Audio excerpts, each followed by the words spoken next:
First thing, I guess, is all of the Xbox news that we've all heard. I don't know how much you guys know about what's going on with Xbox, but there have been quite a lot of leaks and newses and interesting rumors and things like that are coming across. And boy, it is a time. We've seen Gears of War, we've seen Hi-Fi Rush, we've seen Starfield, and now the unreleased Indiana Jones are all being ported over to PlayStation and or maybe Nintendo Switch with regards to Hi-Fi Rush, which is kind of surprising because, boy, we would have expected for all of these things to be exclusives to the Xbox platform. And I think there's two pieces of information that are really, really important if you're not up on this, which is, first of all, Xbox hasn't really been in a great place in terms of profitability. The Xbox console itself is not selling well and hasn't been selling well since the beginning of the Series X or Series S as well. And the Xbox One is really kind of like where that started going on the down decline, right? So that's a really important thing, is that it's not selling super, super well. And then secondly, Xbox Game Pass is having a hard time being profitable, right? It's taking a very long time to be profitable, and it makes sense why, because, boy, they're spending a lot of money getting a lot of games onto this thing, and a lot of people need to sign up for it to make it profitable, right? And the only reason that the Xbox Game Pass still exists, quite frankly, is the fact that Xbox is owned by Microsoft, which is a $3 trillion company, right? That's why it still exists.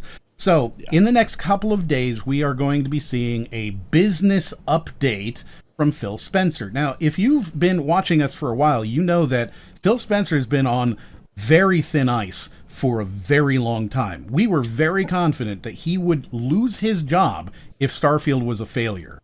And while Starfield sold well, it was still a failure. And so to see him come and do this, it feels like we are going to see potentially the end of Xbox as a platform and the beginning of Xbox as a third-party software provider, right? Mm-hmm.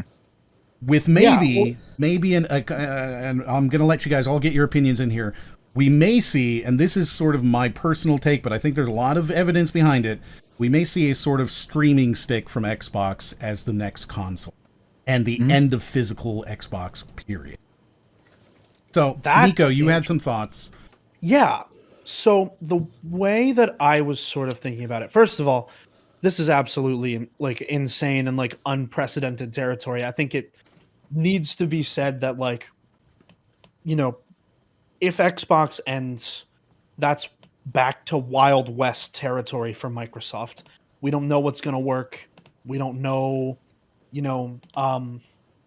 where they're going to go with anything, right? And we don't know if consumers are going to pick up on it, right? And we don't know the quality of what might come out of Microsoft after that, right? But I think secondly, I think it's cool that like some of the exclusives would be coming to PlayStation. I think that's arguably more accessible for folks like myself, where like I only have an Xbox One that I bought years and years and years after the release of the Xbox One, that like it's almost useless. Like it's not useless, but it's very close.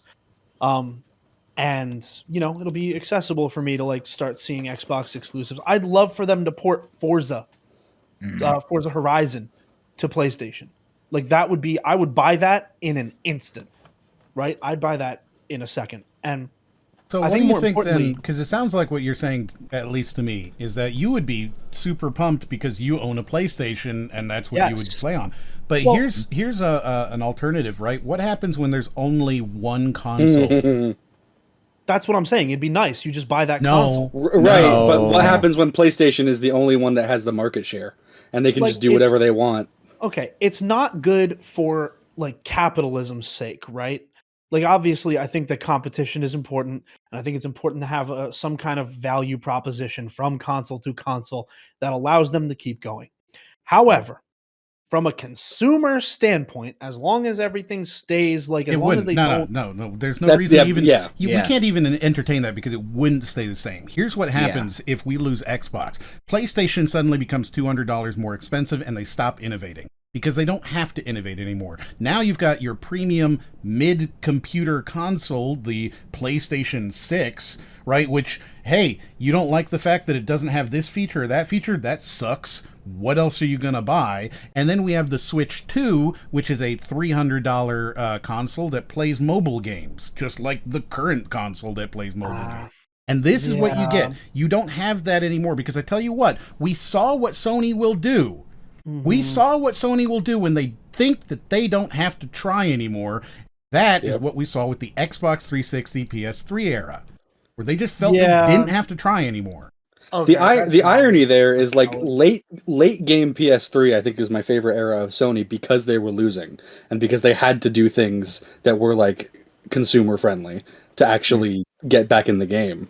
Right, they had to. Yeah. They had to give up a little piece of this and a little piece of that to make the PlayStation a more attractive platform option. And the only reason they did that is not because they were such a kind company, because I personally, I have my biases. I think that Sony as a corporation is one of the worst that you can deal with. They are just so disorganized and bad. The fact that they have 14 or 15 different divisions and only 2 are profitable, boy, right? So, like, that's valid. This is not a company that's going to treat you well just because. No. Okay, that's fair, honestly. I had not considered it from that perspective. I was just like, oh, the market won't pay $800 for a PlayStation, so it won't matter. But that clearly is not. I think you make a good point with the PS3 as a case there. I think I agree with that. That said, I think the idea of Xbox as a platform in the way that Android is a platform, and maybe third-party manufacturers making Xboxes, is something that could be a possibility down the line, right? Licensing out. We sort of saw that Xbox with Steam, software. the Steam box. You probably haven't heard of that. The Steam box was sort of there before the Steam Deck thing, where they said, hey, here's the minimum specifications for a Steam licensed product, and anybody can go ahead and make it. And what we saw was nobody did it, because nobody did it. That's you need a core group that's going to push and market this thing, right? And you need to be able to say, here's how it's going to be. Steam machine. So but we saw sort of that kind of an idea, and it didn't work. But does Steam have the market share that Xbox does, though? I feel like Xbox has they the do. like. Yeah, they're way bigger. Steam's huge. It's disgustingly large. So, like, when we're looking at sort of the market in the future, if we don't have competitors, and we won't if there's no Xbox console, right? Especially if they decide to go super cheap and make only a Game Pass machine or a streaming machine, right, where it is $50 to $100 and you plug it in with an HDMI. Now they're competing with the Ouya, right? Like, I don't see that being a great future for us as gamers, and specifically people who do choose to play consoles as sort of their home base. They want to play on their big TV. They want to sit on their couch, right? That's an experience that will be exclusively Sony owned. Yeah, that's valid. The thing that, like, I mean, the wild card, right? We can't see the future, but let's say Xbox does that. Xbox puts out the stick, and all of a sudden, because it's actually a company that knows how to, like, at least on some level, like, market themselves in the gaming space, we see 10 years down the line, it's all stick. That's a possible future too. I don't mind that. I know that you have a problem with that, Brody, and I know that anybody who likes physical media would like that. Would not like that as well. We've been looking at that future for a long time, in my personal opinion. Right? We saw with the very bad Xbox One with Matric, where they were trying to push a digital only. We've seen now that the PlayStation 5 and the Xbox Series S digital only. It's going to be a digital future. There is, I think, almost no world where that doesn't happen. Especially but see, that's okay, because Microsoft has a product for people who don't have an internet connection. It's called the Xbox 360. Yeah, I mean, that's the thing, right? Like, if you're in the boondocks in Canada and you've got no internet, or you're paying by the gig, that's going to suck. It's going to be a sucky thing, but I think that is the future. Yeah. Dude, which I did find out recently that, like, you know, people in, like, the in certain areas like have to like pay for Yeah. buy the gig internet. Yeah, it's wild. Ian It's Bowe in our chat that's all brings up phone this- plans up here. Yeah, exactly. All phone plans in Canada are the same way. Ian Bowe brings up the Stadia too, and I think that that's actually a painfully accurate analogy. There is a very good chance that we end up seeing and we've always. So this has always been sort of something that I expected, and I've talked with the Golden Bolt about this a lot. We've talked about it like internally amongst Crub a lot. Is that the end goal for Xbox seemed to be to get Game Pass onto the Switch, onto the PlayStation, to get the Xbox sort of ecosystem everywhere. And they've clearly been trying to do that. And then there was this sort of reticence over the past 2 or 3 years to really jump into that and make it a thing. Yeah. Right? And I think that I don't know what happened internally, but I think that there was a change where that's no longer kind of the goal. And then maybe they're being told, actually, we want to revert back to that. Right? I think that Xbox said, no, we're going to really go all in on making the Xbox a thing. They spent $70 billion on Activision. They spent all this stuff. And I think that what happened is someone said, you've got 2 problems. First, you can no longer buy any more game studios, right? Because they still, to this day, do not have a legal permission to buy Activision, right? The FTC is still suing, and they could hypothetically, it's happened to Walmart, they could hypothetically be divested in the future. It may be a year or 2, it could never happen, but it could still, to this day, you have to divest yourself from the Activision stuff, right? So that could still happen.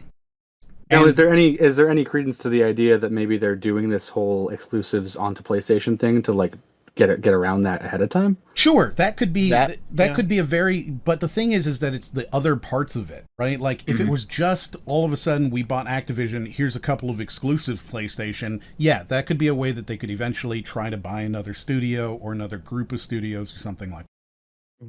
But I think what happened is there was a top-down approach where somebody said, you've got these 2 problems. One, you can't buy any more studios. You're not allowed to. It's going to be too big of a problem. If you so much as buy a single mobile studio now, you're going to have to deal with antitrust every single time. It's going to increase the cost. It's going to increase the time.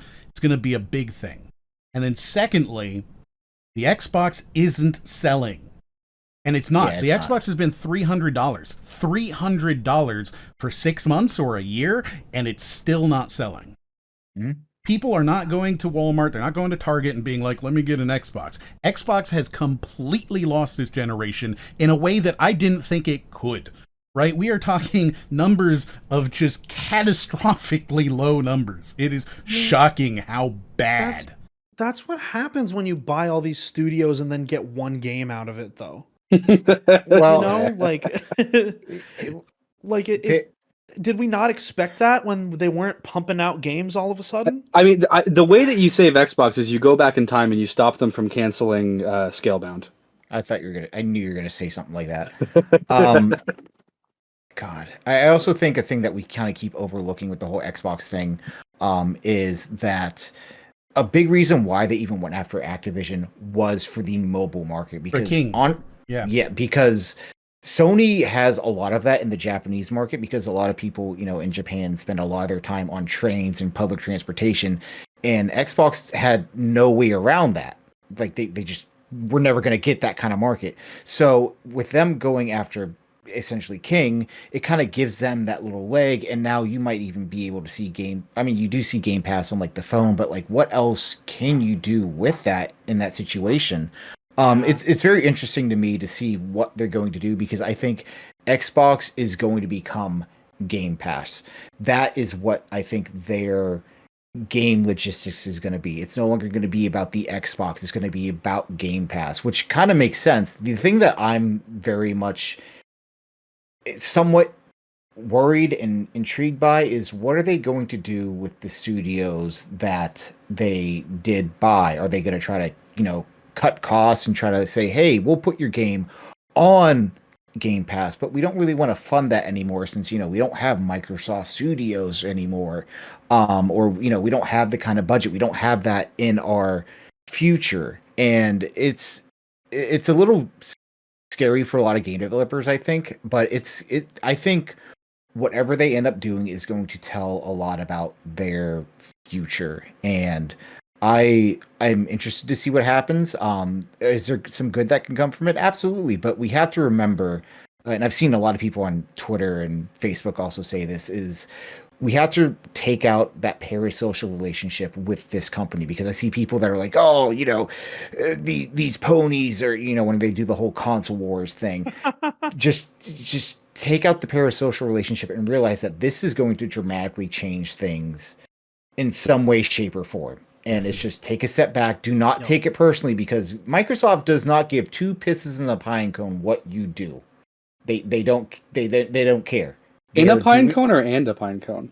In a pine cone. Yes. Like specifically in it. You have to water it.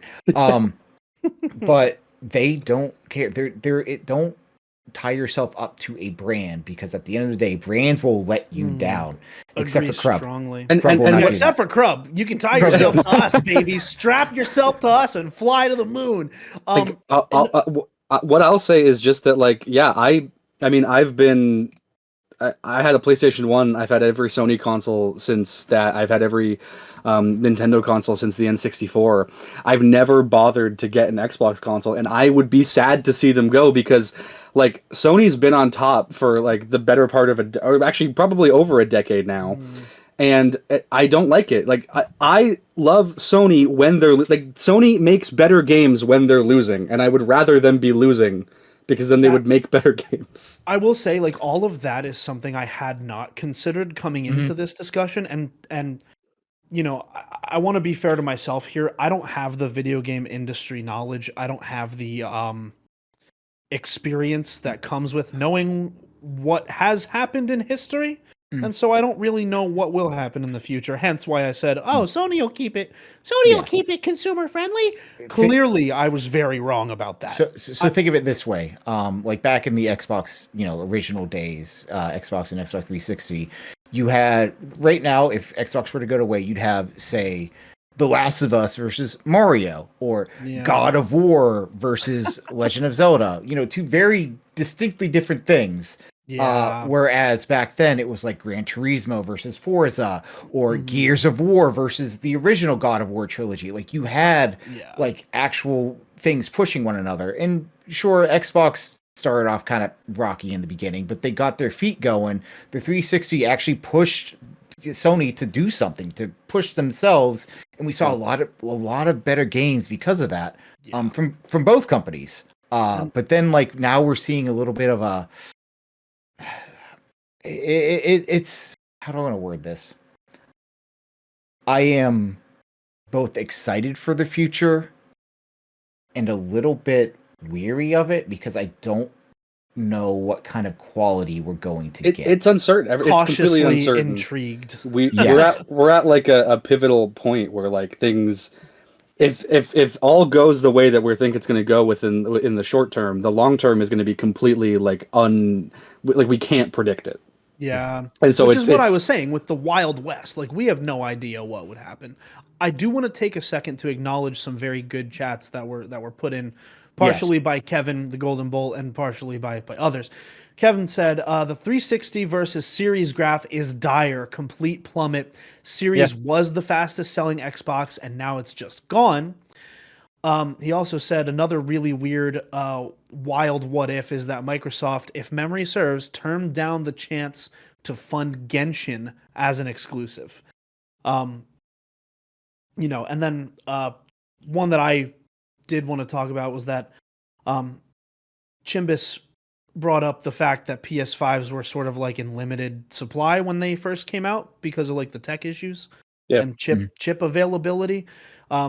To which Kevin clarified that the supply constraints were technically there for Xbox too. They just weren't as insane a demand, which I think is very interesting. Just because we saw PS5 availability, it was never an overnight thing. PS5 just sort of slowly became more and more available as time has gone on. And I don't know Yeah. if you guys felt that as well, but I did always feel like I could just go pick up a Series X or whatever if I wanted to.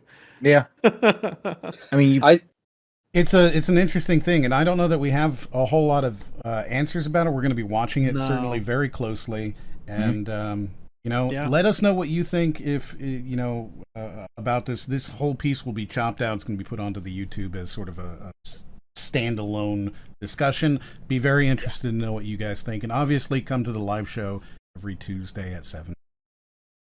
I have one final thought about this whole thing. It's very short. Okay.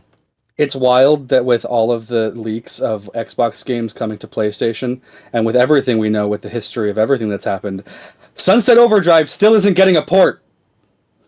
And hit the bumper. So upset.